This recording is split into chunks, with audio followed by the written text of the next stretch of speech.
Alors la première question qui se pose, et vous l'avez répété à plusieurs reprises, dites-nous la bonne nouvelle. Y a-t-il ou pas coronavirus en Mauritanie? Bismillahirrahmanirrahim, sallallahu alayhi wa karim.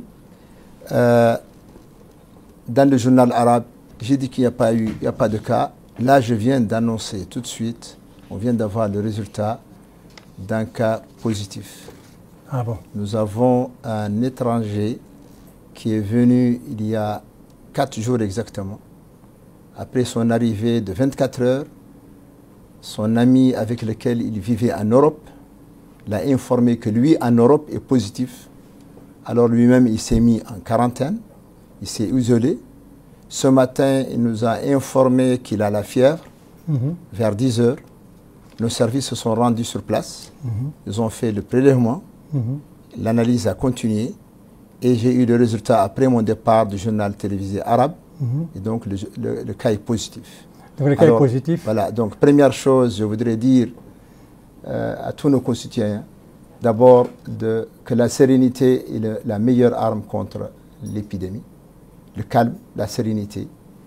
Que le ministère a été déjà prêt, dans le cadre du comité interministériel, suivant les orientations de son Excellence président de la République. Les mesures étaient prêtes, donc le patient a été isolé. Les cas contacts sont actuellement en train d'être répertoriés et isolés. Il n'y a pas de panique nécessaire.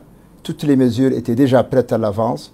Donc le cas positif que nous avons, et c'est le premier cas positif, je le précise, est actuellement isolé dans un service qui a les moyens de pouvoir le prendre en charge. Mais il est là depuis 4 jours. Est-ce qu'on ne l'a pas repéré à l'aéroport?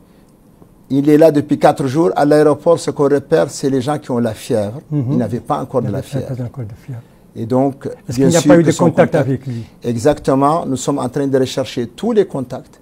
Et toutes les personnes qui ont été en contact avec lui seront isolées et suivies pour s'assurer qu'au cas où ils ont des signes, qu'ils puissent être aussi eux-mêmes pris en charge. C'est ce qui se passe un peu partout et ce que nous faisons et ce qui est recommandé dans le cadre du règlement sanitaire international.